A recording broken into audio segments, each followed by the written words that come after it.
Hey everybody, this is Eli J. Brown / Eli J. Brony, and welcome to another classic LEGO Bionicle review. And in this episode, we are going to be taking a look at the most expensive of the 2003 Titan sets. This is Takanuva. This is the last of the 2003 Titan sets that I am looking over.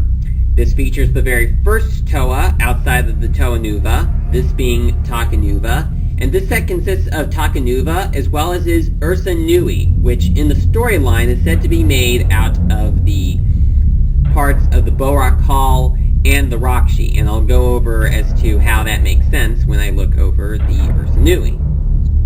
Story-wise, Takanuva is the result of Chikuwa putting on the Mask of Light, discovering that he was destined to become the 7th Toa the whole time.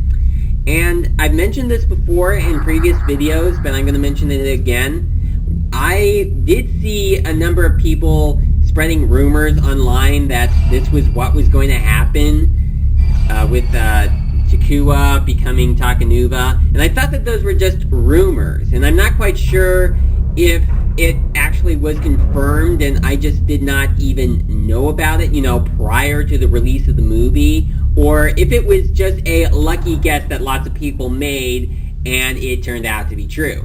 I am honestly not sure if it was confirmed at the time or if it was just a lucky guess that people had. I personally did not believe those rumors until seeing the movie, and I was like, what? That was true? Well, that's just how it went for me anyway. Alright, so, if you were wondering what that thumping noise was, I just killed a spider.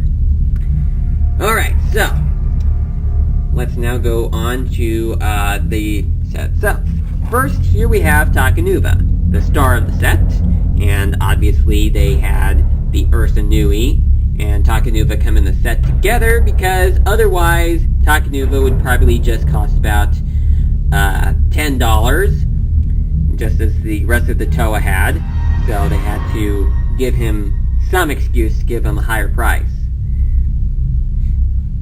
Takanuva is the same build as the rest of the Takanuva. He has the same armor, except instead of it being in silver, it is in gold. And story-wise, the reason for him appearing as a Takanuva, but not actually being a Takanuva, is because when MATORA'S are transformed into Toa, their appearance is pretty much based upon what they know a Toa looks like. And since Chikuwa knew that the Toa would look like the Takanuva, or at least since the Takanuva were the Toa that Chikuwa knew, when he became a Toa himself, he ended up looking like a Takanuva. Now, as to why he changed his name to Takanuva, well, I'm thinking that it was to, give honor to the fact that he took on the appearance of a Takanuva, though he's considered an honorary member of the Takanuva, not a full-on member. But I think that production-wise, I think the name change was done in order to prevent spoilers, which is the same reason for another feature that we will get that is on the Ursa Nui.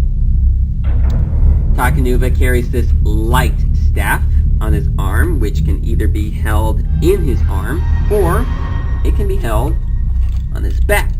This marks the very first time in which a Toa has a feature that allows them to put a weapon onto their back.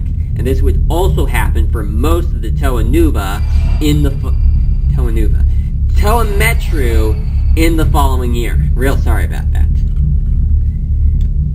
Now, Takanuva also happens to have the Takanuva leg pieces as arms, quite like Gollynuva did.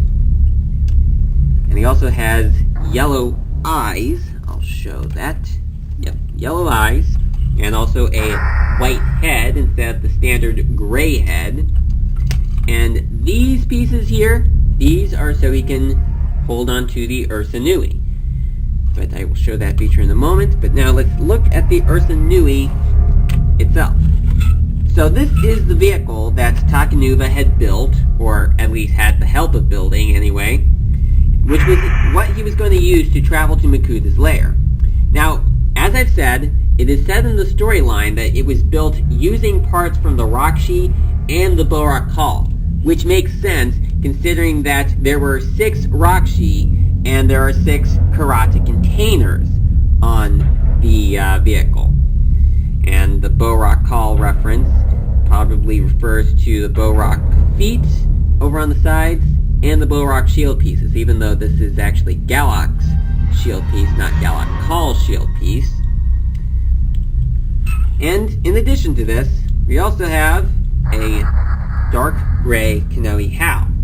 In the storyline, it is supposed to be Jala's Hao, and, well, Jala died, and his Hao was put onto the Ursa Nui as some sort of reminder. Now, for those of you who are wondering why the Hao is shown in a dark gray and not in a yellow, just like Jala's Hao should be, I think that the reason for it being gray in this case is so that anybody who bought the set before the movie came out would not know this sort of instance. I mean, I didn't know that this was supposed to be Jala's mask.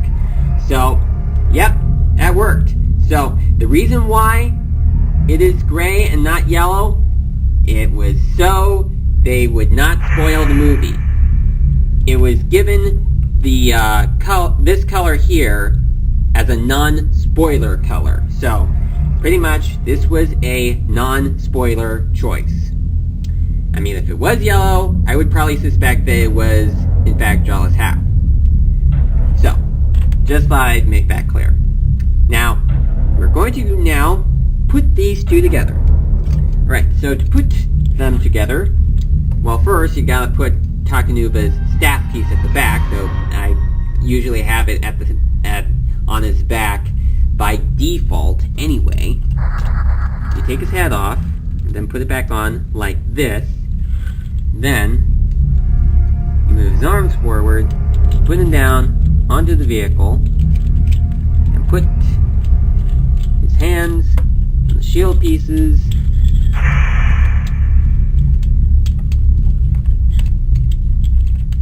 And there you go. That is how it works. Oh, and there is also this. Here we go. That's how the Ursa Nui works. Alright. I'm gonna take them apart now. Well, and I just mean take Takanuva off. Okay. There we go. There's one more feature that I'm going to point out about the set. The set also includes an additional Kanohi Aboki. This is a clear, glittery Kanohi Aboki, and in the storyline, it said that this is when his mask is in power. Let's take a look at how he looks with it on.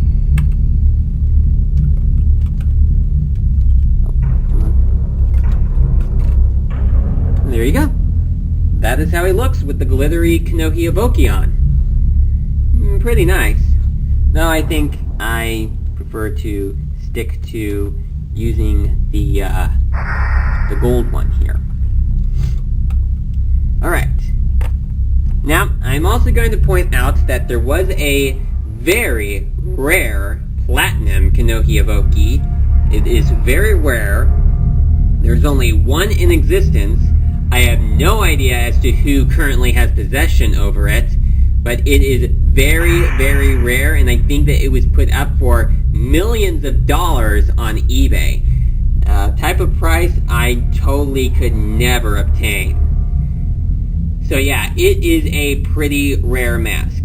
So, as I said, I didn't even know that it existed at first, and I do not know who originally won the Platinum Kanohi Aboki, and I have no idea as to who owns it now. I don't know if the original owner of the mask still owns it, or if it was sold off to another person later on. But, yep, the Kanohi, that Platinum Kanohi Aboki is quite a rare mask. Certainly one that I am never going to be able to get my hands onto. So that is about it. That is the Takanuva set, the one that was released in 2003, and this pretty much wraps up all of the 2003 sets. So I will be going on to the 2004 sets next. Thank you so much for watching, and I will see you again next time.